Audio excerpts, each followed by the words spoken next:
What up, everybody? Welcome to the Watchlist of October 13th. Also, a whole lot of gems en route. Starting with the first half of this class here.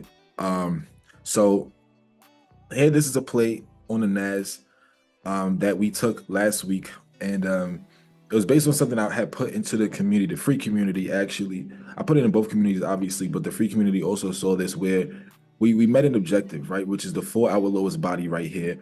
And if you're new to that concept, I talk often about how, especially in ranges, a safe target to target is just the lowest body at a swing point. So as you see, there's a pivot that happened in the market here, and when we came down, look where we bottomed out on the lowest body. What do I mean by lowest body? I mean that in this cluster of candles right here, the lowest body, meaning you see this green candle, that's the lowest body in this cluster. I could just stretch that out and you can see that's where we bottomed out at. And not to reveal it, but yeah, that was literally the bottom right there, and we've been rallying ever since. So we hit lowest body. That's an objective in itself. And you want to watch what price does after hitting an objective to tell you if there will be a continuation or if we're going to actually have a retracement or a reversal. So price did what it had to do to show us that, we reversing back to the upside. And all right, so now we can consolidate here. All right, my fault. I definitely fast forwarded a little too quick, but I might still be able to just go into the 1 minute and see what's up. So actually, yeah, let's do this real quick. Let me show you the hourly. And for those on the recording, people watching this on YouTube on a recording, I was saying prior to the Zoom recording that I'm not in my typical location, and my mind is kind of all over the place right now because I'm recording. I'm at a conference right now, basically, and I'm recording this downstairs. Just came to do class real quick, so some stuff is not as fresh in my head as when I planned out my class today. So just forgive me for any type of things I might have forgotten to say or anything I might stutter on. Cause I'm like, what was I trying to tell them again? Because I hate to forget the gems I want to give you guys. Cause I'm like, dang, I meant to say that in class. Like, oh, I wish I told them that. So just forgive me in advance. So let's see. I think it was probably the 15-minute we was looking at. With this hourly busy, right? Let me just double check. Yeah, okay. All right, perfect. So look, you see this consolidation here, guys. This is on the hourly chart. This is after meeting an objective. 4-hour lowest body, we consolidate. Very interesting. That may a reversal may happen after something like that, right? You meet an objective and then you consolidate. That's interesting. Maybe something will change in the market, and that's what you see here as we aggressively start moving to the upside. So we break consolidation, and I've talked to you guys on lower time frames how when we have a consolidation and then we break out with a fair value gap, we often don't want that fair value gap to get traded back to. That's what we would call like a signature that we're gonna have a continuation, and it's not gonna be a situation where price does this, which is a different setup where price may consolidate and then break out at first and then come down hard, right? That's another type of setup that that's something I would expect if I felt like we had not met the bearish objective, but clearly we did meet the bearish objective. So I'm not really anticipating something like that. But at the end of the day, y'all know that we don't do anything in hindsight in this community. So you guys can see at that morning, at 7:51 a.m., I was saying that this is the next place that I have NQ going in the short term, right? So which is this yellow line. That was the morning plan. And in more detail, I got a little more specific here. I said to the community, I said, ideally, bulls don't want a visit into this 1-hour busy. So this is the hourly view, right? This is what it looked like at the time when I was looking at it in the morning. Bulls don't want to visit into this hourly busy for that same signature I told you guys. When we break consolidation, if we break it with a fair value gap, ideally, we don't want to come back to that fair value gap. But if we do, it needs to be respected. It needs to be respected, or I don't really trust what's about to happen. I don't think we're going to actually continue to the upside. So, wow, I just summarized what I said in that paragraph. Yeah, so you guys get the point there. All right, so boom. So we're watching that fair value gap at market open. And next thing you know, you see this is what the 15-minute looks like. And then this red, doji looking candle is the 9:30 15-minute candle. Let's go down to the 1. Let's go down to the 1 minute at this time period. Okay, so you see price, where's 930? 930, okay, 930 is this big red candle right here. Y'all see this big red candle? That's 930. So first thing we do is we're obviously largely consolidating, but one thing that did get accomplished is price came to this discount BISI here. All right, this fair value gap, we would really want to see it hold if we want to, if we're expecting higher prices. So we're watching this, even you see that, what was I saying? We're watching this. We came close to this blue area. Don't get me wrong. This is the hourly fair value gap. I said we don't want to get revisited. Ideally, we came so close to it, but we never actually touched it. Then we run. Price ends up coming back to this discount BISI. Cool. If we're gonna move higher, we need to use that. Consolidates for a while, and then we break out. We break out at a time that we typically tend to break out. And that's all I'll say to that, so maybe go back to your charts and do your own studies on that. But it's a time-based algorithm, you know what I mean? But either way, we break out here, and lo and behold, it's actually what I just said on the hourly, right? When we breaking out a consolidation, we actually had two fair value gaps here. I'm gonna just highlight both at the same time. See, both of these fair value gaps at the same time, they both never got traded back to. Those are all good signs. So the same thing you just witnessed on the hourly time frame is now happening on the 1 minute time frame. And so basically we go long because I'm expecting price to hold that breakout. There's no need to return back to this area. So when we break out, if we were to come back down hard into this area, I would go short, because coming back into this area tells me we're going to come back into this blue fair value gap. So it's an if-then statement. If we continue to hold this breakout without invalidating the fair value gaps, I'm gonna remain bullish until we get to this buy side objective, which is the 4-hour highest body.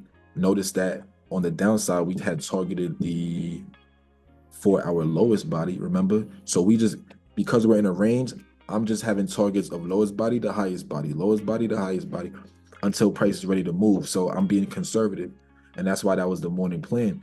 And so you can see the entry here. This is the one that I took.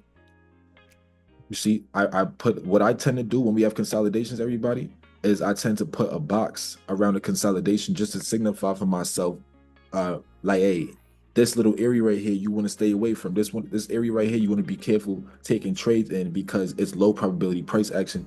So I don't want you guys to get caught up inside of consolidation, because it's nothing is going to work. You're going to look at fair value gaps and be like, dang, this didn't work. Your order blocks, dang, it didn't work. Your whatever other PD rate you use, they don't work well inside of consolidation, because price is not trying to go anywhere. So now we break to the upside, meaning price is actually trying to go somewhere, and we break to the upside with those fair value gaps I was talking about. So that's why I took my entry there. Let's say 117. So you guys can see literally the exact breakout. I took it and I trusted it. Now, why did I trust the buy side breakout, right? Like, why did I trust the breakout to the upside? How did I not know if it was going to do this? Like, it could have easily done that, right? Why do I trust that? I trusted that breakout because it's in the direction that I got from the higher time frame. I know y'all didn't lose sight of what we talked about on the hourly. Like, let's not get it twisted. Remember, before the day started, at 7-something a.m., I sent the analysis that, hey, NQ is going to the yellow line. So at market open, when NQ is consolidating like how it was, and then we finally break the consolidation with fair value gaps, why would I not trust it? So why would I not take entry how I did and take it to the next objective? So boom, we up here, now we start consolidating really close to this target. So I sell my positions inside of here, inside the consolidation, just because I'm like, after consolidation, there is a chance we could have a retracement before getting to the yellow line. I know we're going to the yellow line, but I also want to lock in some profit. Like, why not? I could always re-enter at a PD array. So, and by PD array, I basically mean areas in price action that are meant to take us higher or lower, largely. So an area that could take us higher, for example, would be this purple area. And that's something this is all, screenshotted and sent into the Discord already. But you guys may have seen, a couple people asked me like, hey, Rao, do you think this 1 minute BISI will hold? This is a PD rate. This 1 minute fair value gap will hold. I was like, yeah, I believe so, because one, we have not met the objective yet. And so much like I think it was Los was just saying it in the chat, bullish PD arrays work when we're bullish. It's like magic, right? You see how this 1 minute bullish PD array worked out? Yeah, because we're still bullish. How do I know we're still bullish? We haven't met the objective yet. We are bullish until an objective is met. It's really that simple. So when you understand market objectives, you'll know when to stop looking for bullish setups. So and bearish setups, of course, in an opposite example. So here, this nearest PD array is probable. Also, another thing I mentioned to them was, yeah, staggering into a PD array is always, typically a good sign that the PD array is going to work out for you. So you notice that we staggered into it. I want you to think of it like this.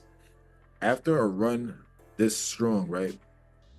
If they were going to reverse price to shock everybody, meaning we just ran hard to start the day, right?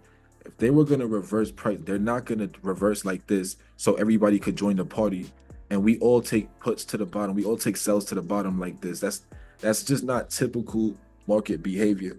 We could only do things based on probabilities, and based on probabilities, if they were going to have a real reversal, it would have been aggressive. The first part to the move will be aggressive. So when we stagger into a valid PD array with a buy side objective, you can see why it gets really predictable that we're going to end up using that area and taking it to the objective minimum. And so once I got out my original positions, you can see that I then re-entered right here, right? And rode it past the objective. I mean, we flew past it. If you notice here on this picture, I didn't sell when we got next to the yellow line because we didn't actually touch it yet. And so that just also shows you once again that I have understanding that the market has to accomplish these objectives. There's no reason to run this hard to not touch the yellow. There's no reason to use this PD array to not touch the yellow. So that's why when we retraced here, I wasn't panicking because I was like, okay, what PD array will help us get there now? And if you could see, this is the 15-second time frame that I'm trading on here. So I want us to kind of analyze here. I wonder if I could zoom in just a little bit. Yeah, okay. So looking at this area, right? I technically can show you on the chart too, but whatever, we here now. So when we retraced here after not touching the yellow, what do I have as a line of defense? We got a Bissy right here. This could have worked. This is not bad, but I know that if we don't use this one, we will use this one. I know that much, and there's a signature involved in that as well. But so this Bissy ended up taking us to where we're supposed to go to. So as long as these were holding, I was good. Now, if we would have invalidated this, that would be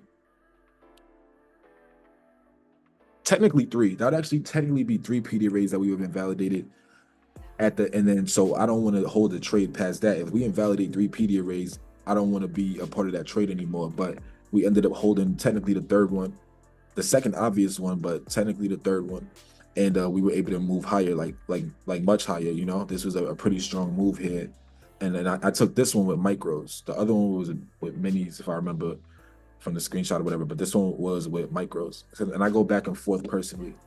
And for example, I mean, risk management wise, right? Why go with micros on this play and minis on the other one? Minis on the other one, my stop loss was so extremely close because I got in. I mean, where's that? Hello. So for this one, I got in here anticipating a fair value gap is about to be created on top of the consolidation. So if we would have come back down just a little bit, right, or just came back into the range, I would cut it. So I'm not really risking too much. And that's the benefit of trading on lower time frames, because you can kind of get deeper into price action and see what's really going on behind your 5-minute candle. If you trade on the 5-minute, I've analyzed the heck out of the candle that you're currently witnessing. You're watching the 5-minute develop, and it takes 5 minutes to happen, but there's a lot of 15-second candles in a span of 5 minutes that give me a lot of insight on what's truly going on behind the price action. I understand. So it allows me to set stop losses based on that logic. And so that's what I was able to do here. So the stop loss is really close. Cool. On top of that, I made how much I would want to make already. So at this point, I'm already good for where I want to be at in that session, on this account. And so I did what I had to do. But then here, I'm like, listen, this is a low risk play. I'm getting in here on this Bissy at the 50%. If we would have invalidated, then I would have just got out. But we never invalidated the area. And so we was good. So I didn't really risk much. And like I said, this one was micro. So let's say you hit your profit target on a day or something like that, but you could tell that price still has more upside.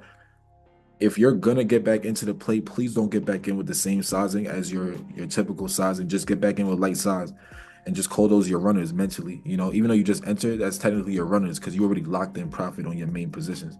Understand? So that's the logic behind this. And then after that, I was really good on this day for real, because after the objective was met, it doesn't mean we can't run higher, but I didn't want to be a part of it, just because I didn't have much expectations, and we were still largely at this point in time still in a range, as you can see, right? So I personally didn't really, once the momentum died on that like strong move, I just took profits and I was chilling. Understand? And Yeah, Rob, largely. I don't take every play of my mentees though, but largely there's a lot of dialogue that goes on, but either between phase 1 or 2 and both. Um and but I don't always do every play with them, because like, if you guys understand my mentorship, it's really meant to bring people to being independent. So I don't want to, especially this late in the semester, especially, I'm not trying to just handhold everything. I'll check in on them after and ask about execution. Yeah, the point is 120% for people to be independent. I want them to not need me. So if I'm handholding every single day, yo, get in now, get out now, do this, do that. What does that really do for them when I'm not here? You know what I mean? You need to learn to enter by yourself. You need to learn to exit by yourself. You need to learn to manage the trade by yourself.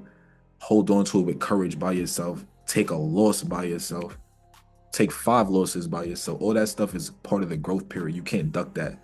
Nobody could help you duck that. If somebody's trying to help you duck that, they're making you dependent on them. So if like a person just handheld you every single day like that and made sure that you never suffer those losses and stuff, they're actually making you like reliant on them, if you think about it. Because no, every trader has to go through that process of experiencing that pain and that pressure. Everybody. And so I need to make sure my mentees experience that. So there's a healthy balance of both independence, and then also I'll come in and step in and help out. You know what I mean? Yeah, it's all about fishing for yourself, indubitably.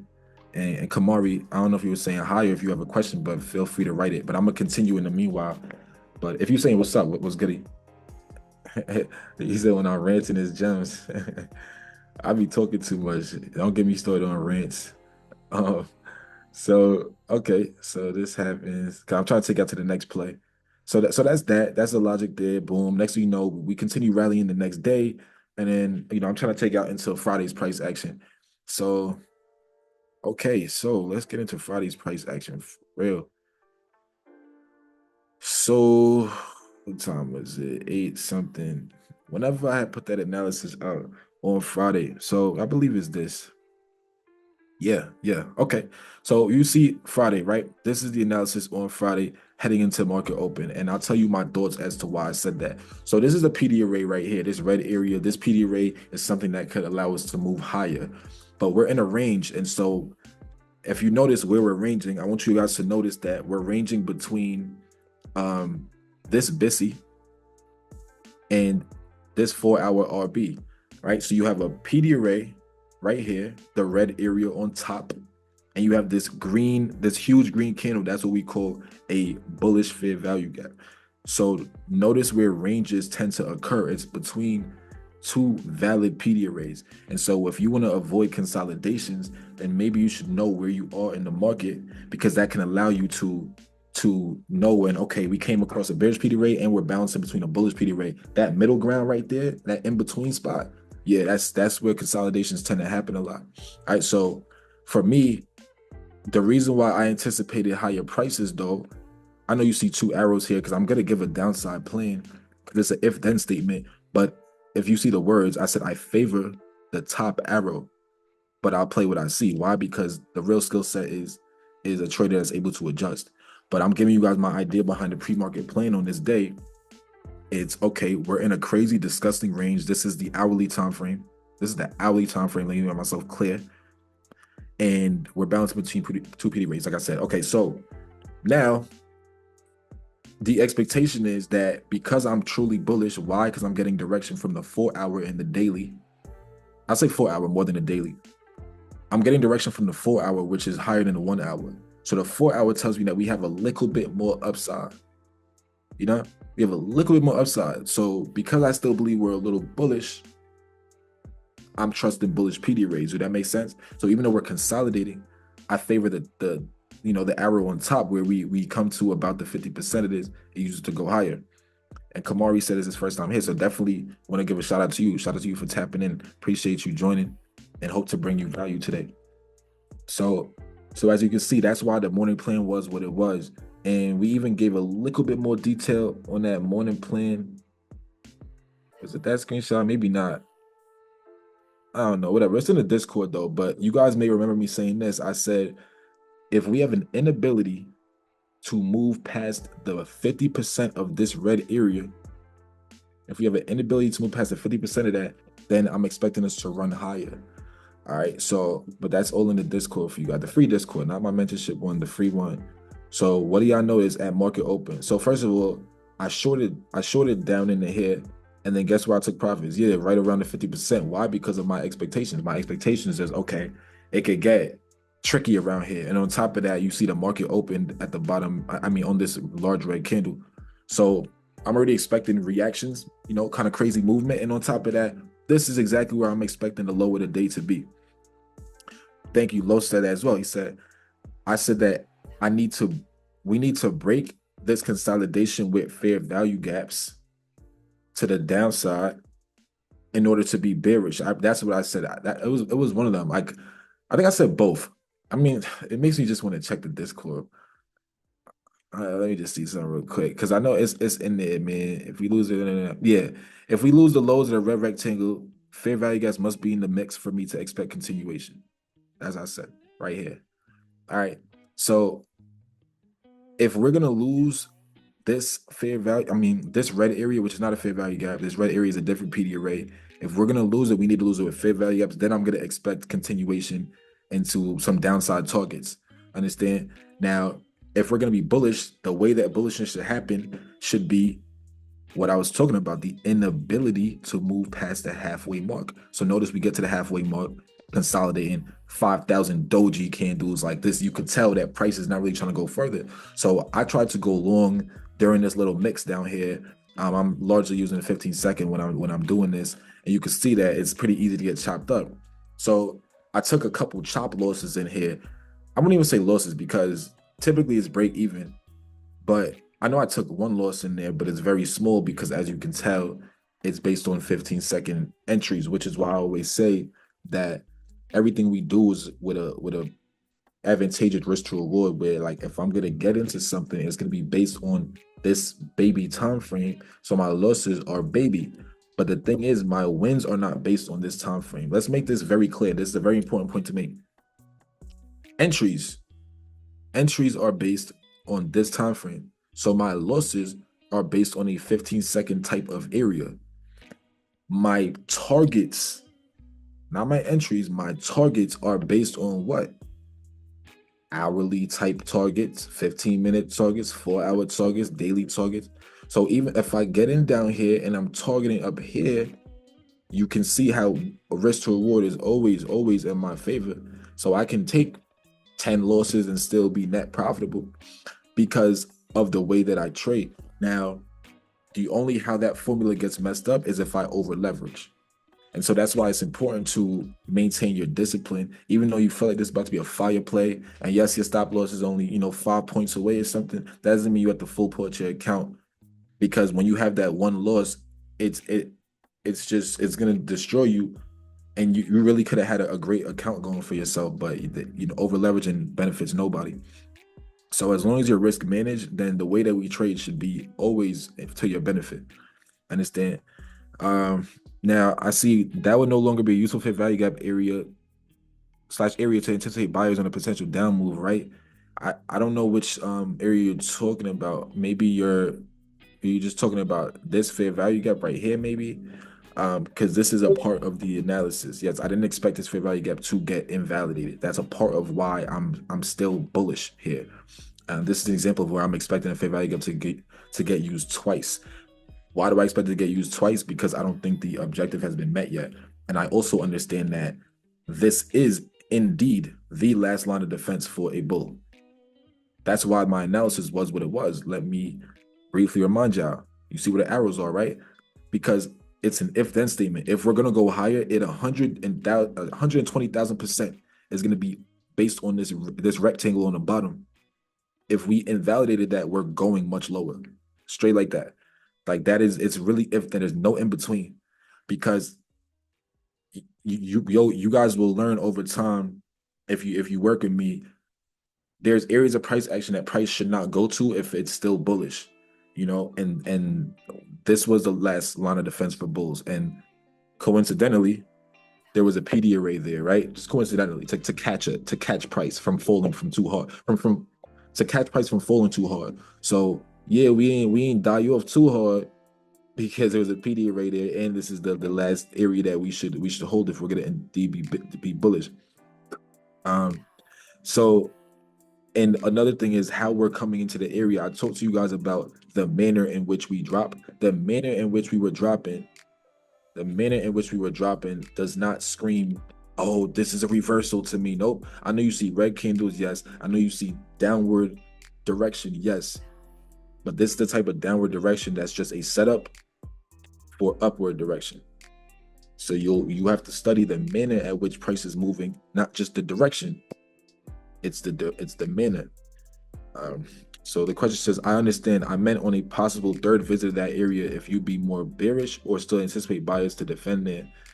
So like after like let's say, you know how we ran higher on Friday, you're saying if we were to come back there again for like the third time, like at that point, if we don't, okay, right. So if we don't aggressively move over here and meet the buy side objective, right? If we fall short of the buy side objective again and we come here, this is just a no trade area for me. And I just understand that we're in a range we're in a range right now, but we're in an extreme range if we bounce here for a third time, which is very possible because when we're ranging, we're not trying to go anywhere. So to me, this whole area just becomes not tradable. And I'm setting price alerts on top of the range and on the bottom of the range. Understand? And I'm getting direction from higher time frames. So what I'm gonna ask myself, if we remain in a 4-hour range like that, then to me, I'm just saying, okay, what is the daily telling me? What is the weekly telling me? And then that's gonna guide my decision. So when we, if we were to come down here, I'm just like, okay, is there a daily PD array? What I just showed y'all here was an hourly PD array, right? For an hourly time frame setup. But if we come down here, there might be a daily PD array that could catch us that existed right here, something like that. So then my plan would be, okay, after the daily PD array, we're going to use that to go higher. And so I would short it, yes, but I'm taking profits at the daily PD array because the daily time frame told me that we are bullish. So I'll get in down here and ride it to the daily target. I understand. So yeah, but could we bounce there again? Absolutely, because we're ranging. So price could bounce on the same area multiple times because when you're in a range, that's the point. They're trying to consolidate. They don't want to give you a real direction at the moment. So yep, as long as this area is holding, I would still be bullish. When it doesn't hold, I would just get bearish and figure out what are we targeting right now. Now, all right, so we holding this area, and then also, so we're consolidating and stuff, and the next thing you know, I'm like, okay, as I said to the group, consumer sentiment is coming out. Consumer sentiment drops at 10 a.m. And so I just chill because first of all, the movement here is not favorable. Even though we started breaking out to the upside, did we break out with fair value gaps? Let me know. Let me know if we broke out this consolidation on the 1-minute time frame. Did we break with fair value gaps? Nope. What did I tell you about movement that looks like that? Movement that looks like this, you need to be very careful. Some people say, oh my gosh, it's going up. Like, I knew it was going to go up. And it's like, dang, Rel was right. We held this area and we pushing up. So you just like, I'm in calls. I'm in buys. No. Remember everything we talk about. Don't just remember certain things. We talk about the nature of the movement. I don't get in moves that look like this. So next thing you know, what happens? Consumer sentiment comes in, destroys that whole area, don't it? In one shot. One shot, one kill. What's the deal? One shot destroys the whole area. Yeah, that's an expectation because when price is bullish, it don't move like that. But now, okay, consumer sentiment comes out. You let the news settle down, and then next thing you know, where do we take that entry? So 377.5. All right. So, first of all, this is what I ended up taking here. This is the 15-second view. So we may look at that for a second. Where is that? So yeah. All right. So we attempt to leave this range, but we don't leave it with a fair value gap. Y'all peep that, right? So there's look, y'all gotta be locked in with me. Who in here? Let me see. Okay, cool. Y'all gotta be locked in with me. There's a 15-second chart. We have a strong move to the downside and it left a crazy wick. You have a down move to make this a healthy area. This whole thing to the downside is now healthy. When it was a long wick like this, it was unhealthy. This move here made it healthy. Cool. Now we moving. Now it's time to break buy side. When we lose buy side, meaning the top of this range, what do? We came above it, but what the next candle do? Come right back into the range. It's not ready yet. It's not ready yet. There's no reason to go long. There's no reason for me to be eager. It's not ready yet. Do I believe we're going higher? Well, what did we say in the morning? If we hold the middle area of this red rectangle, we're going higher today. So of course I believe that we're going higher. It's just a matter of entries now. So based on this occurrence, it's not ready yet. Price comes in and makes a higher low. I don't like that either. But at the same time, I'm looking at price respecting PD arrays on this time frame to let me know that order flow is officially in motion. So what do I mean by that? There is a 15-second Bessie right here. Did I look wrong? 15-second Bessie right here. I noticed that we used that to the exact tick. Wow, interesting. After we used that, slightly after, we went higher, and we went higher with another 15-second Bessie. What did I tell y'all bullish order flow looks like? When not only are you tapping into fair value gaps, but shortly after you're making one. Okay, cool. We like that. So when I see that, then I enter my play, and then I average into my play as I see that we're actually in, like, for sure about to kill these highs right here, basically. So I initially entered, and then I put the rest of it in. That's why you can see in the picture here, I'm in 5 contracts. So I entered tree at first, and I added the last 2, and then it averaged me out. This is on the micros for what actually happened in real life, but it averaged me out to 377.75. So that's around this area, right? And where a fair value gap, coincidentally, right? All right, cool. Now we leaving this area. There's no need to come back to this area. Y'all not hearing me, man. Based on this candle, there's no need. Mentees may know why. Mentees, I just want y'all to look at the nature of, cause I gotta speak to everybody. It's not just free people in here, it's my mentees in here, and everybody's in class at the same time. So I'm trying to talk to everybody at the same time. So forgive me when I say strictly mentees. If you guys stare at this candle right here, y'all may see why there was literally no need to come back lower. So do I feel protected in my trade? 120%. Because I know that if we came back under this candle right here that my mouse is on, if we came back under there, I already know what's about to happen. And so I'm watching that closely. Like, okay, as long as we stay above this candle, I know we're gonna run higher. And you see, next thing you know, what do we respect? This Bessie. Why? Because we're in bullish order flow. And bullish order flow, bullish P rays work out. Understand me? So, and nah, that's not even what I'm getting at, Mary. Nope, that's not even the concept I'm getting at. Not that. I'm getting at like just think about overall health. Just think about the overall healthiness of a move. But I'll probably elaborate on this in class tomorrow. So as we moving higher, you see we run these highs, beautiful. Everything is going well. Everything is going beautiful. And then lo and behold, we eventually get to the top. So I trimmed majority of my position here. I had 2 contracts left. I sold 1 contract at the highest body here on the hourly time frame. I wonder why I targeted that. Why do y'all think I targeted this? If you've been listening so far, you would know why we targeted the highest body here. We're in a range, people. We're in a range. So do I want to get greedy on targets? No, I just want to target the highest body. So that's why I sold. At this point, I'm out of 4 amount of contracts. I got 1 left.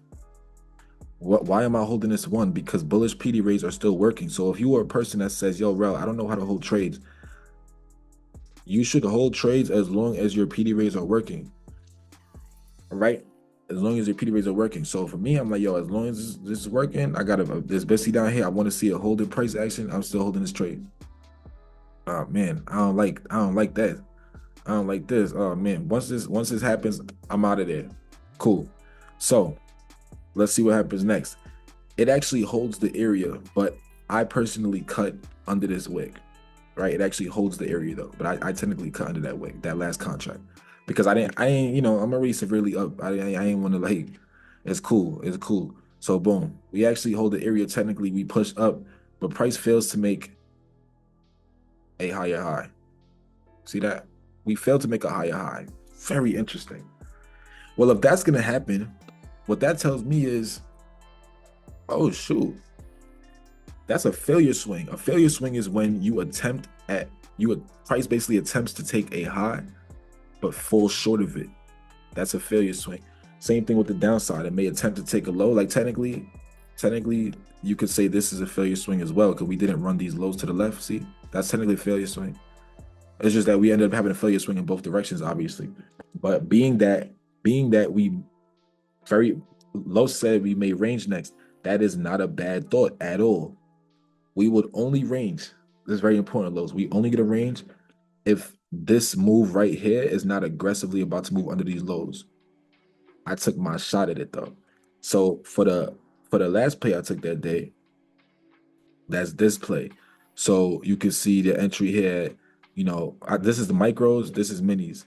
And so this is on my MyFundedFutures funded account. And so, you know, I did minis on the left side, I did micros on the right. See, I entered micros first. That's why this has the 460 entry. Once it did what I needed it to do, I was like, oh yeah, I'm about to get in on minis because once again, my stop loss is super close. I know what I'm looking for. And this is 458.75. So 460.25, that's the entry right here. And so that is just about right there. So let's see. So Lows, you see it's ranging at first. So you're absolutely correct. But then I notice we lose these lows. We losing these lows after rejecting this SIBI, right? So I told you guys, I'm always watching the PD arrays, what's being respected. We reject that, we coming to lose these lows. So boom, I go short right here at this yellow line like this. This is where I go short. And then I shortly after I went short with the minis as well, because at this point, I think we about to make a move to the downside. And then so I ride this move to the downside. We lose in the range. Now, what are we targeting? We are targeting the bottom of this fair value gap. Not the upper half. We're targeting the bottom of this fair value gap. So for me, I was just gonna hold this basically until once we get to the target. I'm watching candles closely. On this first, I think it's this green candle when I sold, if I'm not mistaken. Yeah, it was right in here. This green candle, this is the one. This one I sold. So that's how we catch it up and down, basically. We get in here, we sell right here. All right, solid plays, you know, we catch it up and we catch it down using nothing but signatures. And it's not about, notice I didn't say one word about a market structure shift.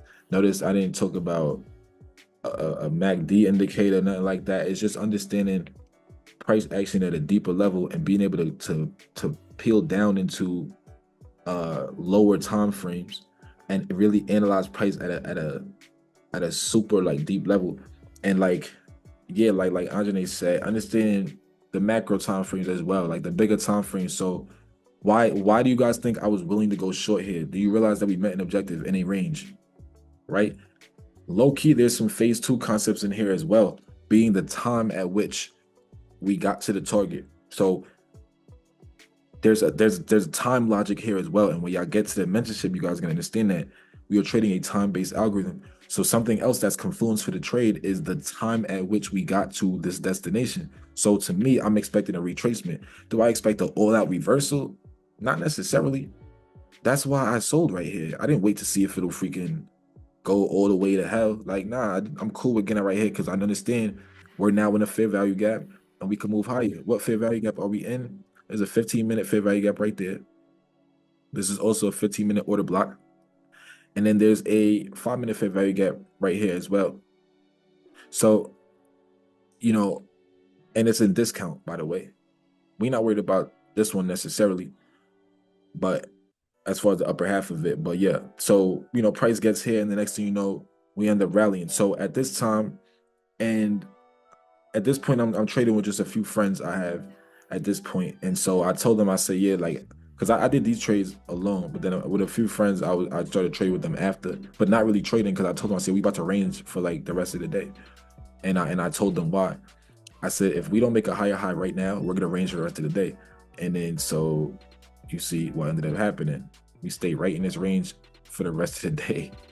Y'all see what's going on. Like, the market is very, very predictable. So we break above here, but we're not breaking above with fair value gaps. So then I paper traded this. This was not real money. I paper traded this drop off with them, and they know who they are. We paper traded this drop off for using the same signatures. Mind you guys, if you're somebody that's trading traditional market structure, you learned about breaking structure, you learned about higher highs and higher lows.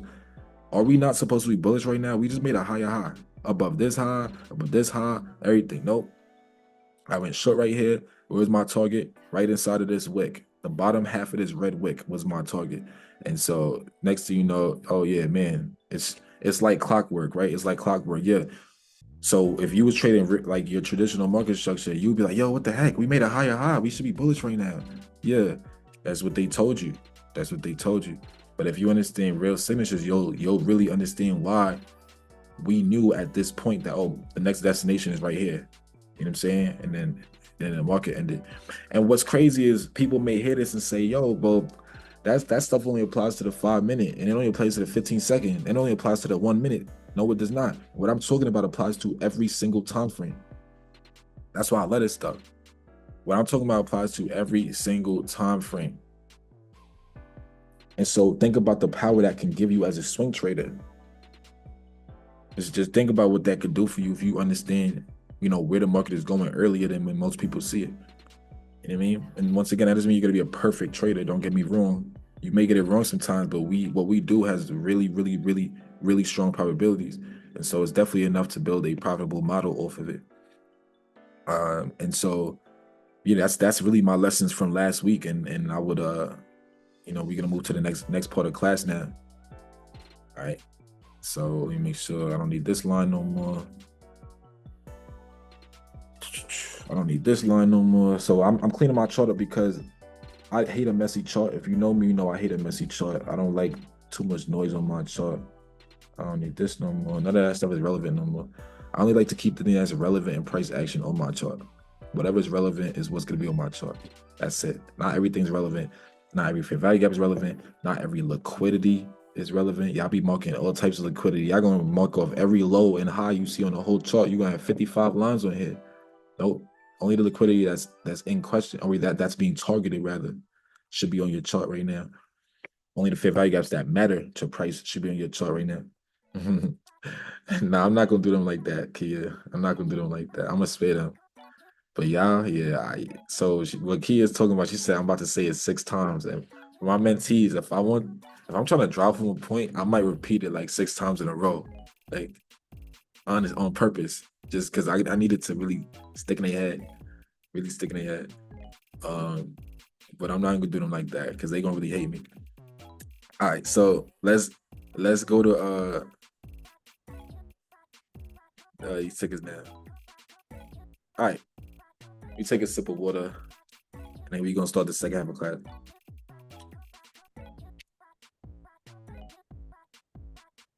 All right, so boom, man. The market is definitely in a crazy weird place right now. It's been consolidating for quite some time.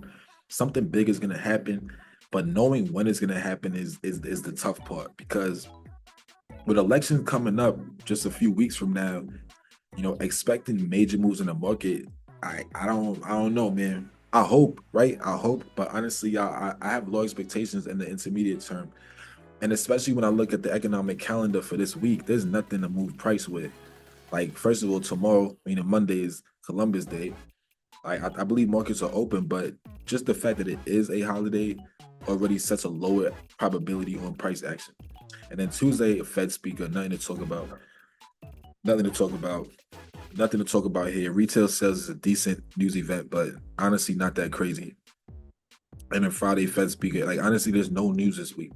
And so when I look at the fact that we in a consolidation and it's a holiday week and there's no news this week, it's like, yo, man, be prepared to be in protection mode, be in defense mode, be in potentially stay cash mode, depending on how price look. I don't know. Maybe they'll shock us and just have a crazy drop or a crazy rally, but I'm not gonna lie, the expectations are definitely low.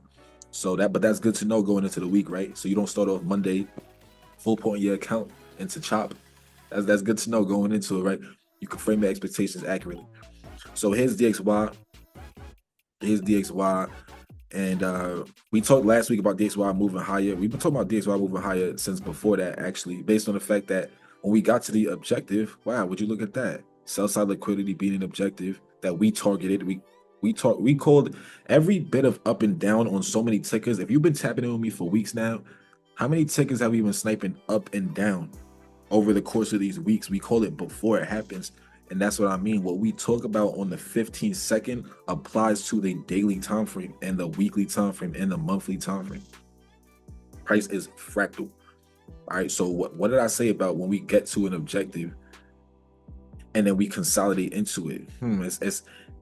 You may see a retracement come after that, right? So out of nowhere, are you surprised to see this rally come? You got fair value guys that's not getting revisited and all of that.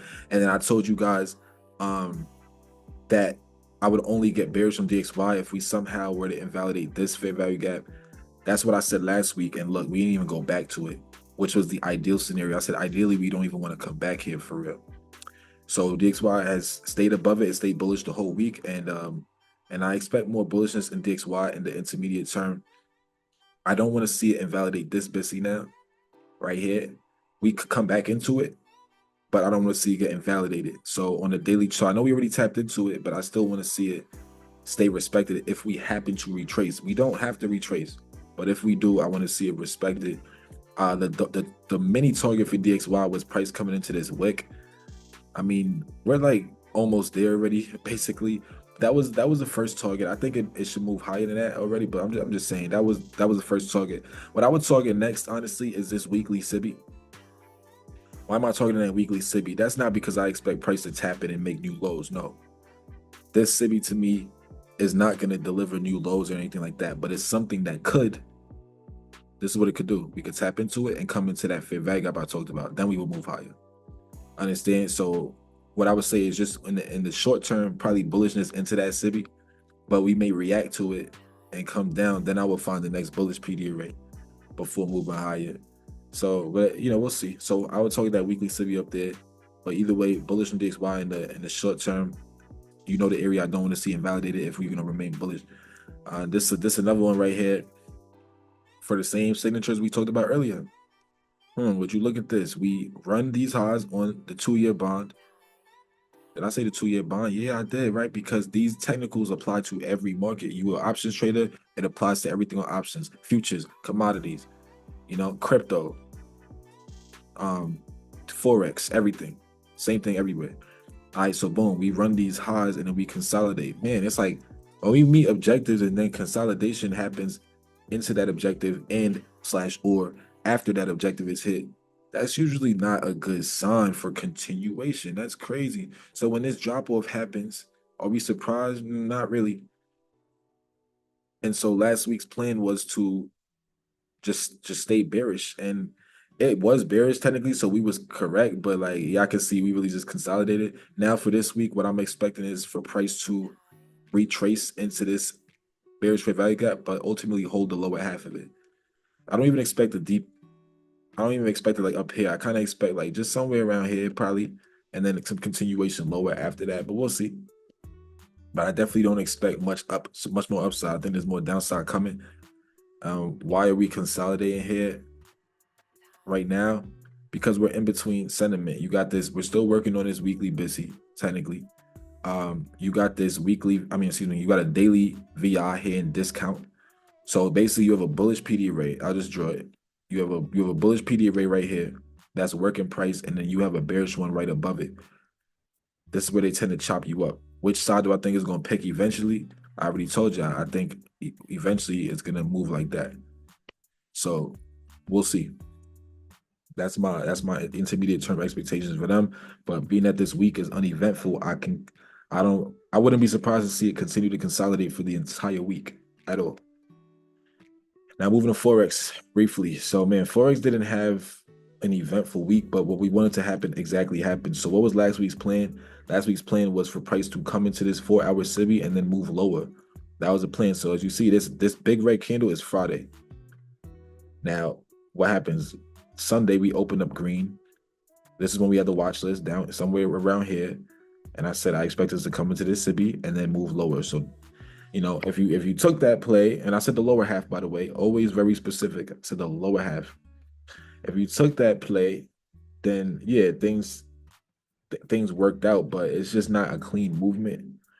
But we'll see. Do they continue to the downside? Ideally, I think for this ticker, I wouldn't want to see it invalidate the lower half of this SIBI still. So if we end up ranging here on Euro, as long as it's still holding the lower half of the SIBI, I like that for a continued downside, because right now price is reacting to this high probability wick, meaning a probability, let me not say high probability, more so a wick that is valid to cause bounces and price action. And you can see that we came to the 50% of that wick coincidentally, right? Quote unquote coincidentally. We just happened to bounce at the 50% of that. Just must be just a lucky guess, right? No, that's because this stuff is designed, right? It moves algorithmically.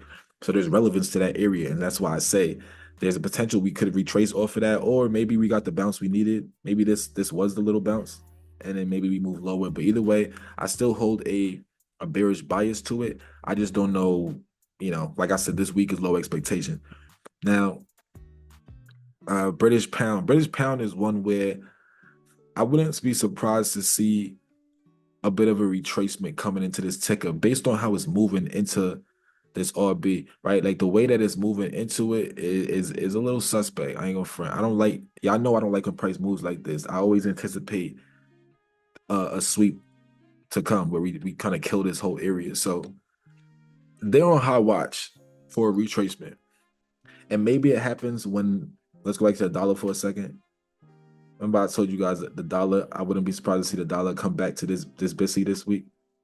So maybe when the dollar makes its move down into that BISI, that's when British pound simultaneously makes its move to clean up this whole choppy area that it just created.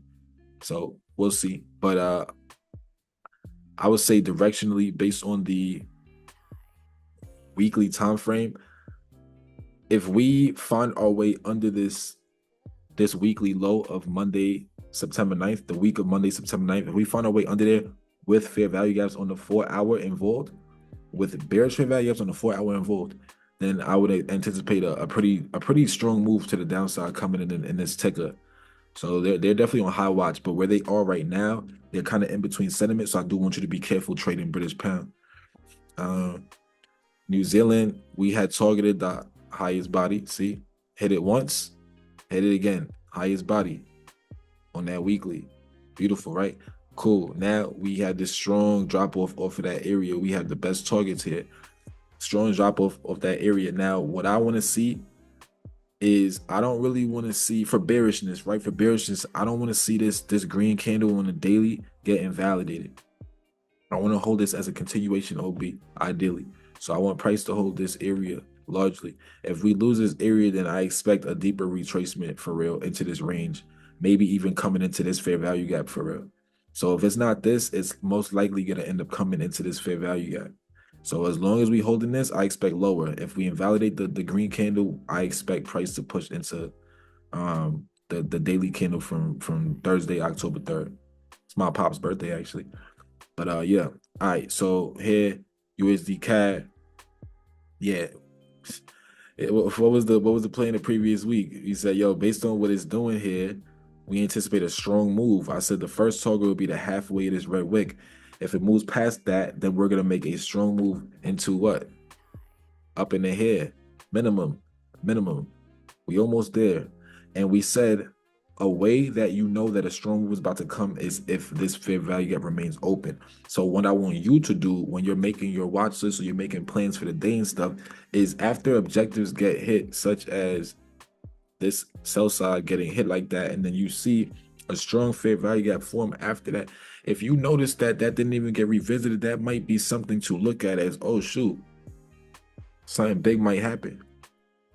So that's why I told you guys on this week right here, I say, yo, this fair value gap, what I mean with y'all. All right, so this candle is Friday right here. Let me show you. This candle right here is Friday. So that's what I saw when I said this. So on Sunday, I'm like, are we gonna revisit this blue area or are we just gonna keep going? What I told you guys on Sunday was, yo, when the market opens, I expect us to leave this open and continue higher. What happened? I mean, look at it. We obviously didn't come back to blue. We've been running hard. And I said that if that happens, that's going to be a very bullish sign in price action that a big move is coming. And y'all can see how it played out. So these are all things that I speak on when it comes to signatures and letting price action whisper little secrets to you like that. Now, if we come down after, most likely what I can see happening, for example, is this. We could come into this target and then we get a reaction down in the here. And I expect us to hold this area and then move higher off of that again. And so that's a setup that I'm looking for on USD CAD. If we just keep pushing, we keep pushing. But all I'll say is if we start retracing, if you start noticing that the hourly is making bearish fair value up to the downside, or it could also be like this, the hourly staggers down. Don't play the stagger move, please. I would wait on price to enter this area. And I have an example on gold that I'll show you. That's exactly what happened on gold. I will wait for this area and then, maybe look to go long out of there because I think this area is where price will most likely bounce at. All right. I'm not looking for these fair value gap down here, nothing like that. I'm not looking for this one down there. Nope, none of that. I will want to see this one hold to move us higher. That's all I'm looking for. All right, so that's that. So that's that Forex one right there. And then we got one more Forex ticker, USD JPY. All right, so for USD JPY, what was the plan last week? We were still looking for higher prices. Objective met. See, objective met. Boom. We were able to make this fair value gap on the weekly. That's nice, but it's very small. Not a fan. So what's something else we talked about last week? Last week we said, all right, and you can see this is Sunday. Up here, these red candles is Sunday. I said, if we make moves to the downside, it's tough because we could definitely use this BTC to go higher, but if not, we may end up using this order block, this 4-hour order block. So noticing that we used the BTC to go higher, but after running those highs, what happened? We came back into this range, right? We didn't go crazy over those highs. We didn't make fair value gaps. We ran the highs and we came back into the range, and now we consolidating so far. I can expect a choppy move at first, but I expect a return into this OB. We'll see, right? We'll see, but I really do expect us to return to this OB this week, and I think we'll probably go long from it though. I do think it's going to end up working out, but it's something that I have my eyes on for surely. All right, so that's that. Yeah, that's Forex for you. There's no new words I have about Bitcoin or Ethereum. Like they continue to consolidate. This is the daily chart, mind you, right? There's literally nothing else to say. I'm still, if I had to put my money on it, right? For people who do trade crypto, if I had to put money on it, I think that in upcoming months, crypto is gonna have a big drop. But timing it is everything. Now, chart-wise, strictly chart-wise. I mean, what I'm saying is chart-based. Don't get me wrong. I expect a big drop to happen. Let me say confirmation-wise. Confirmation-wise, Bitcoin would need to put bodies under this purple area. Bodies, not wicks. Not wicks, right? Bodies. So until bodies exist under this purple area, I haven't gotten confirmation on the downside. Do I think that will happen soon? Yes. Until then, there's nothing to do but be bullish on it. So back to futures. Let's sort NAS. Let's sort NAS and expectations. I might actually use a different NAS chart because this is looking a little noisy. It's not noisy when I go to the time frames. I'll be looking at intraday. You know, like intraday, I'm looking at this. Like, I want to see a return into this purple area first, and I want to see what we do here. For example, so one thing I want to see in NASDAQ in the ultra short term, and I'm not trading this, especially not overnight, the day before holiday, and please be choosy about what you guys choose to participate in. I would not participate in anything over here, but I'm just looking to see overnight tonight if we can use this purple area to go higher, because then I believe we're going to run out Thursday's highs. That yellow line, this could take us through Thursday's highs. I want to see what we do after Thursday's highs. Something that I'm eyeing in the market is for us to run Thursday's highs, sweep the highs of Thursday, you know, September 26th, sweep September 26th highs, and then come down hard after that. I don't know, my thing just bugged out a little bit, but so basically, you know, that's a setup that I'm eyeing right now. No confirmation. I'm not in love with it. I'm not here, you know, about to flip on my account on it. Just something that I got my eyes on, and I'll explain why in a second. Let me just go to a different NASDAQ chart. So, dang, so much I probably wrote on this. Okay. What was this? Whatever it is, it clearly played out. All right, let's go back to the daily and let's really talk. So, you guys may remember since August 25th, I've been looking for price to come into this blue area and see if we could get a reaction to the downside and a strong move to the downside too. Now we got there and it was nice. You know, money was definitely made on this drop. Yes, but we clearly didn't go as aggressively as I would want us to. And so, you know, but we're also not moving aggressively to the upside. So what does that mean to you? That means we're in consolidation. That means that we haven't really chosen a direction yet. The move is just not ready yet. So this is the daily chart. You can see that it's been a pretty uneventful time in the market right now. You know, price is just kind of chilling. Whole lot of dojis, whole lot of chop. All right, cool. But as long as we hold in this blue area, I'm definitely interested in price moving back to the downside. And let's go to the weekly for a second. And why I feel like this is, hold up, weekly, daily. This look, no, that's why this does look different. No wonder, yo, it looks different than this. Look, it looks different than this NQ, I think. Hold on, maybe I'm bugging. I'm thinking about something else. My fault. I told you guys I made this before, but maybe not. Whatever. Either way, the analysis is the same, so it's fine. Let me get back to what I was saying.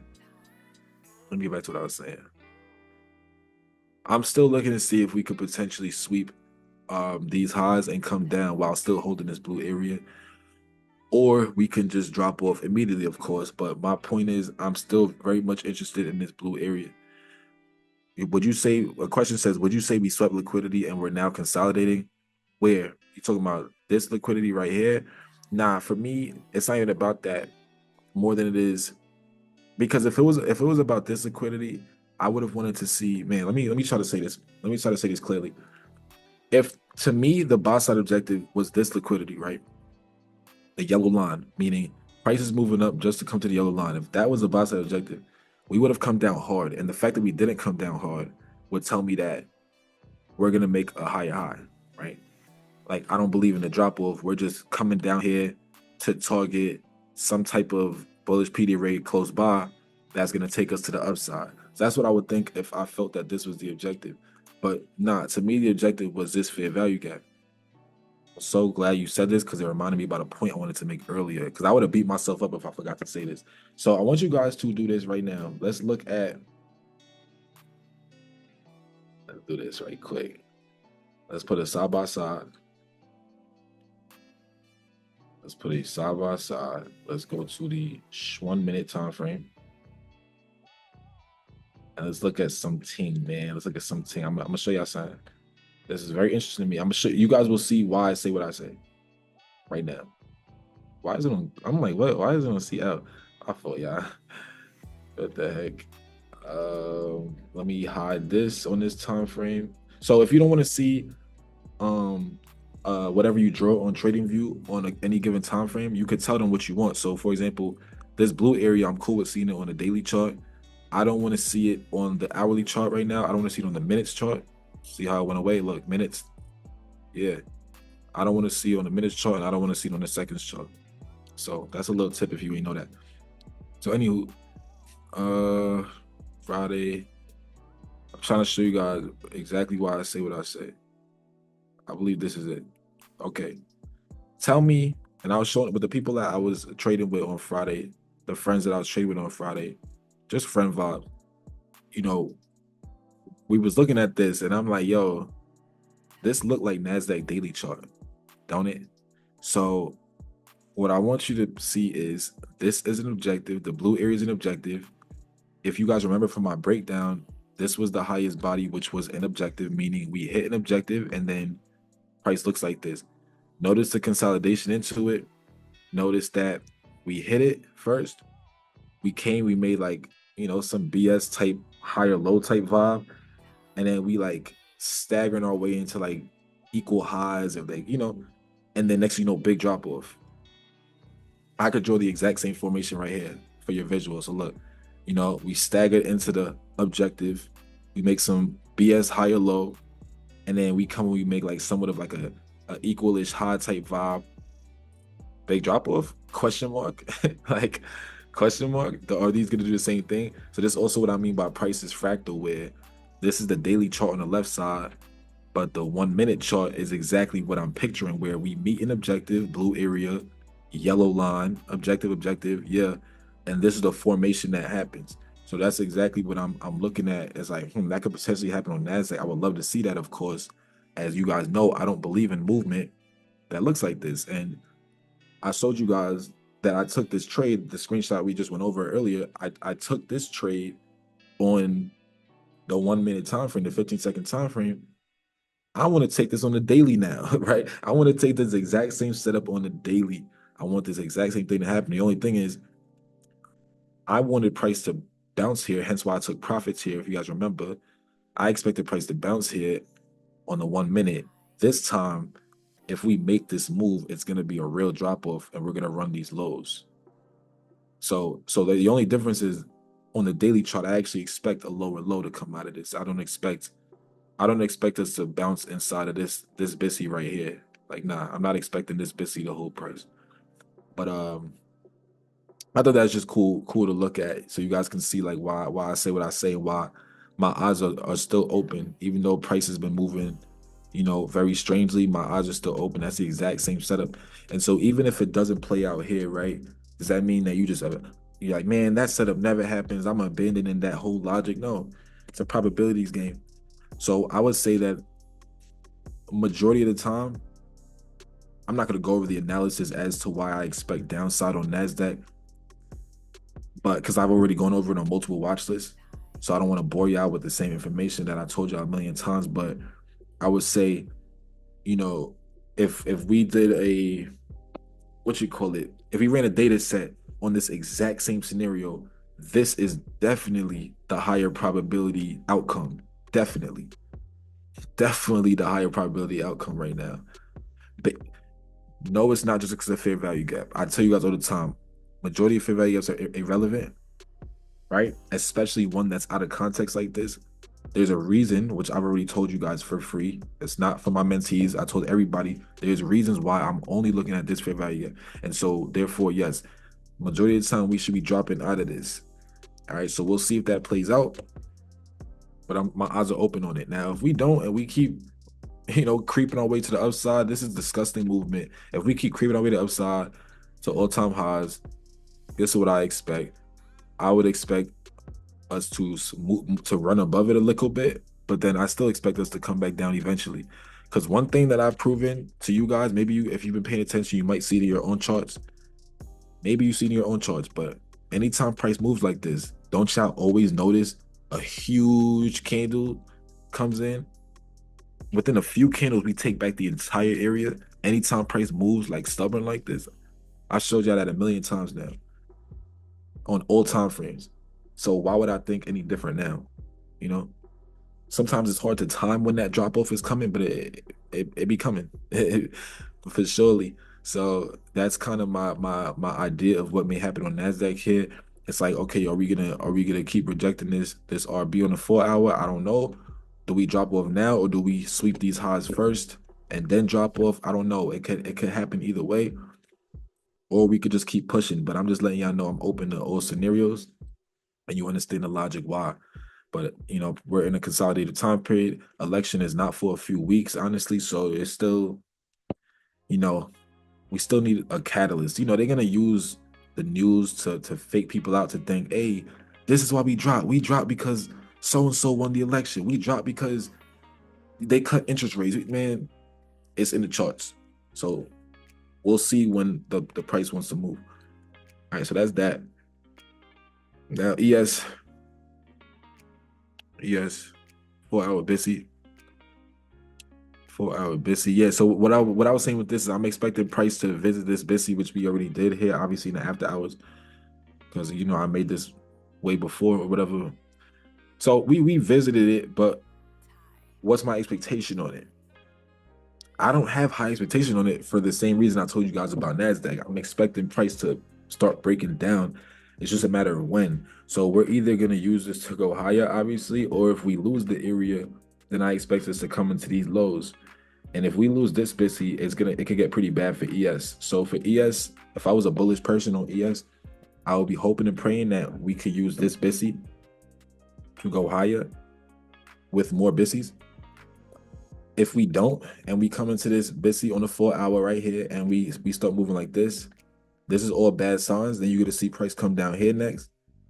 And honestly, if we come down here, I could low-key already tell that it's gonna make a strong move to the downside. So I'm definitely watching this area strongly on ES right now. Ultimately, maybe the bulls have a chance with this, but I ain't gonna lie, this is sweeping this, but still holding these low, like sweeping this low, but still holding the BISI is low probability. But it can happen. High watch. Dow Jones. If you're a bullish person, you only want to see price hold the upper half of this BISI if you're bullish. If we start coming to low half of this BISI, that's not a good sign for the Dow. And your last line of defense on the Dow Jones, if that happens, is this order block, these two red candles. That's your last line of defense. This is the 4 hour time frame. So 2 areas to watch on the Dow. The upper half of this is 4 hour BISI. That's one area to watch. The next area to watch would be this order block. If we use this order block, personally, I think it's going to be short-lived, and then I think we're going to end up coming back to the downside. I don't think this order block is going to deliver new all-time highs, personally. But so much to see, right? Like I talked to you guys about the manner at which price moves. These are trade ideas based on probabilities, but at the same time, I can't even give you a legitimate probability because I need to see how we get to those areas, right? Like if I see us stagger into that order block, then what do you think I expect? I could kind of expect us to probably move higher off of it. So I would still like to see how we get there. We almost done. So yeah, not really much to say about the Russell. I don't even want to really speak on it. I told you guys, low probability conditions. Nobody's getting what they want. We still in between this high and this low. And to show you, let me explain rather than just say it. This is what I mean by, this is how you know how to anticipate like choppy conditions. Once again, let me just reiterate that. So we make this strong move down, but we didn't run these lows, which is suspect. So that's already suspect. We come up and we didn't make a higher high. Okay, failure swing. My antennas are immediately up for potential chop based on this failure swing. But you know what can happen instead? We could drop off really hard. That's the last trending setup. Do you hear me clearly? That is the last trending setup that can happen is this. We drop off really hard after a failure swing. So when you notice that after this failure swing, we did what? Made a higher low again? Okay, chop. We about to chop in this area. In between this green high and this red low, we should be able to stay in here. And ultimately, it's all low probability in here until we break one of these areas with fair value gaps. Simple. How do I know which direction it should break? Usually I would come to the higher time frame for that. So I'll go to the weekly. But when I look at the weekly time frame, we're doing the same thing. It's the same thing. It's chopping. So you see why I say overall I'm not a fan of this ticker, because I can't even tell which side of the consolidation to trust. I don't know if I should trust that breakout or if I should be anticipating a sweep, because I don't know which side to trust. The weekly is unclear and the monthly is also unclear. This ticker is disgusting looking on all time frames. There's no PD array up here or nothing that I like. We invalidated this BISI. The whole thing is low probability conditions, as you can kind of see visually. That's pretty obvious.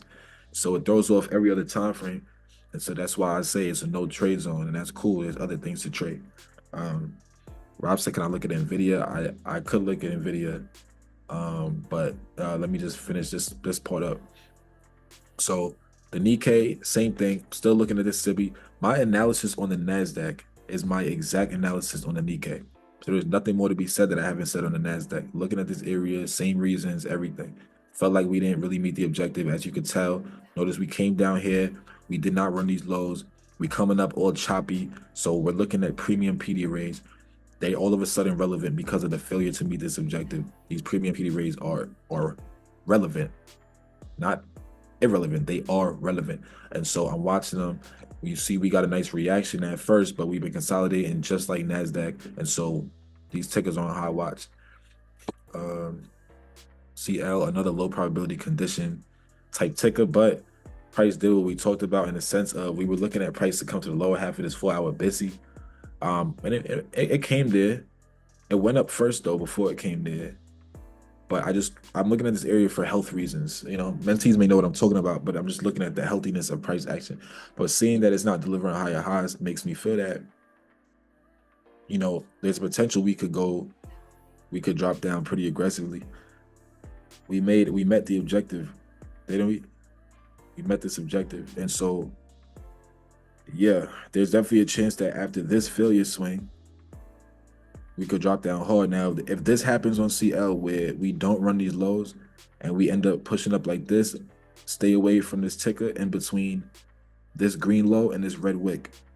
All right, so if we don't make a lower low on this price leg that's forming right now, if we don't make a lower low for that, I would stay away from CL until it breaks either side of this liquid range with fair value guys. And even so, this is another ticker where the higher time frame is also very unclear, hence why, for the most part, it's not as bad as the Russell though. But ultimately, I can see it moving down into this wick. I see this being the next destination, this wick right here, the bottom half of this, excuse me, the bottom wick on this green candle. But, you know, it's just better tickers out there, that's all. And gold is what I really wanted to talk about right quick, because we were watching the order flow on gold. So if you guys remember, all the way back here, gold was consolidating on this bullish order block, and I said I believe it's going to use it. Right now, gold uses it eventually. It uses it, pushes out, taps into the BISI that was made on the breakout. What I tell y'all about consolidation breakouts, right? If you break the consolidation with a fair value gap, ideally you want it to remain open, but if it comes into it, you want to see it get used. And guess what? It gets used, bet. So we gain continuation to the upside, bet. This is beautiful. This is beautiful. Now, gold gets here, and we start chopping. And what was the analysis I said? I said this chop is going to lead us into this chop is going to lead us into the lower half of this daily BISI. We get there, and lo and behold, right? Lo and behold, it's like magic, right? Just coincidentally, we happen to bottom out exactly where I said. And that's not all I said. If you guys remember what I said, based on the movement into it, I said, yo, this move is going to be choppy. So I said, if anything, it's probably smarter for you to just wait until it gets there and then try to go long. So anybody who was patient, maybe you caught the upside, because the upside looks better than the downside right now. This opening on Sunday, though, as you can see, the Sunday candle is red. I do feel like we're going to move higher, but I wouldn't chase downside nor upside here, because I'm trying to find like a PD rate that we could be targeting. The only thing I can say and go back to the upside is this red candle on the 4 hour. if gold does not use this red candle to move higher, I would stay away from gold for a while, because basically what I'm trying to say is this. This is what bulls need to see. The other thing that bulls can see is this, right? Exactly what you see, and then what we use this red candle to go higher. If we invalidate this red candle, anybody bullish should be worried and be like, yo, oh my gosh, like, this is not what I want to see. This is not what bullish delivery looks like. And I would agree with you. That's facts. That's not what bullish delivery looks like. We need to use this to go higher if we're going to be bullish still. But then a bearish person, notice I'm looking at the market from both people's perspective, and it helps me with my analysis. So what you need to also tell yourself is, hey, what are the bears thinking? The bears are thinking, yo, how we had this whole hold on. So how we had this whole drop off, right? Just to come back up here, to come back down here, that's stupid. That's not real bearish delivery. That's not what should happen at the beginning of a reversal. So what I'm trying to tell you is the bears are already like, yo, this is dumb. The bulls will say it's dumb if we don't use the blue area. The bulls can be like, yo, this is dumb too. Yeah, that's facts. Both of y'all not getting what y'all want. Yeah, because you're in a larger consolidation. So what you would do is you zoom out, you look at the daily, say, oh, wow, we're consolidating here. Cool. Yeah, stay cash. That's facts. So stay cash. Stop forcing the issue. That's why you blow accounts, because you're always forcing the issue. You don't know how to just stay out of low probability price action. This is the last, this blue area is the last high probability condition that gold could take on if we want to indeed run these highs. We got to use this. In my opinion, you know, that's based on what I see all the time. If whatever, anything can happen, right? It's a probability game. But yeah, I should know. I don't say things for no reason. Like saying price gonna come to the lower half of this BISI. I ain't say that for no reason, right? Yeah, it's a logic to everything we talk about. We had the last couple tickers here, SPY and QQ. Not much to say. I think I said everything I needed to say. Besides here on SPY, we need to hold the upper half of this 4-hour BISI if we want to move higher. You should be worried on SPY if we come to the lower half of this BISI, meaning bodies. If bodies exist on the lower half of this BISI, you should be worried for continued bullishness. You should be worried, because for continued bullishness, you will want to see price hold with bodies the upper half of that 4-hour BISI. And so you should be even more worried if we invalidate the BISI itself. Like if we just completely invalidate this area, then you could most likely expect a deeper retracement down in the hair, and there's nothing to catch it for real. And so I would just anticipate a big move down like this, and this is going to be looked at as an AMD, which means we accumulate it, we manipulate it to one side, and we distribute to the other side. So a very big area for SPY to hold in the short term would have to be the upper half of this 4-hour BISI, ideally. I'm only speaking about ideals. Same thing I said about NASDAQ is on QQQ. Is nothing really for me to say different. Same analysis. Maybe a little higher, maybe a sweep, maybe we drop immediately. I don't, we're going to have to find out. And I have one request on NVIDIA. So I'm going to do NVIDIA, and then I'll end the YouTube recording. Okay, so for NVIDIA, I've been saying that this area in NVIDIA is not favorable. I was staying away from NVIDIA in this overall area based on the fact that after coming to a discount, we failed to make a higher high. And then we failed to make a lower low bet. Okay, I don't want to trade this overall area because it's low probability. And by low probability, you can kind of see that the movement here wasn't really the greatest for real. And then we got a breakout on Wednesday of last week. We got a breakout. We were moving to the upside pretty nicely, which is also something that I had predicted. Somebody asked me about NVIDIA last week. I said I do believe we're gonna go higher at first, but like I didn't think we would leave this range yet. We're currently leaving it so far, but am I a believer? Not necessarily. I still look at this as something I don't want to be a part of. What am I expecting to happen in the short term?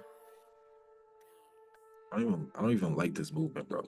I feel like it has a NASDAQ type analysis. Like we could like run all-time highs. Like this is something that I wouldn't be surprised to see a sweep happen on at all. Like at all. But let me just look a little deeper into this for a second. I'm definitely not a fan of what I'm seeing here on NVIDIA. Like, let me explain why instead of just saying it. So why am I not a fan of what I'm seeing on NVIDIA? Because for NVIDIA to move in a manner that I want to participate in, I would have wanted to see NVIDIA. We predicted the drop on NVIDIA, by the way. If y'all remember, we predicted this drop into this fair value gap. I would have wanted to see it hold the lower. That's what I told you. I remember this. I said the lower half of this fair value gap, if you guys remember. And that's technically where we bottomed out at. But if you look closer, we actually went slightly below that. So let's zoom in. So we called the drop off in NVIDIA, yes, but we wanted it to hold the lower half. You can see that bodies came under that. So I'm like, I don't like that. Bodies came under that. We don't like that. So first of all, as a bullish person, that's very sus to me. Like, we didn't even, what are we bouncing on now? People can be like, oh, that's an order block. I don't like this as an order block. Anybody who took my masterclass, you don't have to say it in the chat. You don't have to say it in the chat. Anybody who took my masterclass may know why I don't like this as an order block. If we were going to react as an order block, it would have had to be where I said, right? So, I don't like this bullishness. We need to make a higher high now. Boom, we failed to make a higher high. And we don't use this BISI. Let me show you. And we don't use the upper half of this BISI. Wow, that's a bad sign for bullishness. But next thing you know, we end up coming down here and turning around, and now we all of a sudden bullish. But we moving super choppily, no fair value gaps involved. Super choppily, right? So when I look at the delivery to the upside, it's something that I don't like to participate in because it seems highly manipulated, and it seems it's the least probable type of bullish delivery. So that to me is low probability price action. Like Anjane said, that's 2 strikes, and yeah, that's something I want to participate in. Now, if we clear these highs and it's fair value gaps involved on a 4-hour, right? Fair value gaps involved on a 4-hour on the breakout to the upside, I take it. I see what's up. I see what's up. But I tell you what, any PD arrays that exist in and around this area, they need to be respected. I'll tell you that right now. They need to be respected. Anything around this area, they need to be respected. Until it gets there, though, I have no interest in playing this ticker. Yeah, you can make money on it. Yes, I know it was moving to the upside last week, but you could even tell by the hourly that it ain't the cleanest. They had a gap up that was nice, but look at the movement. This ain't it, man. It's the hourly. This ain't it. I'll just be careful. I don't like chasing moves. NVIDIA went up however much percent last week. Yeah, but how? What was the manner of the movement? That's what you always got to ask yourself. What's the manner of the movement? Understand? So that being said, that's all we had. If you're watching this on YouTube, definitely join the free community. The link is in the description. You will do yourself a serious justice. I'm talking about change your life. I can't say it enough. If you join what we're going to do in December, we going crazy. It gets better every semester. Join the mentorship. That link is in the description as well. We get better every single semester. Everybody says that. And we was already the best thing around. So imagine the best thing around getting better. It was crazy. So that being said, tap in with the links in the description. And for this class, that's all she wrote.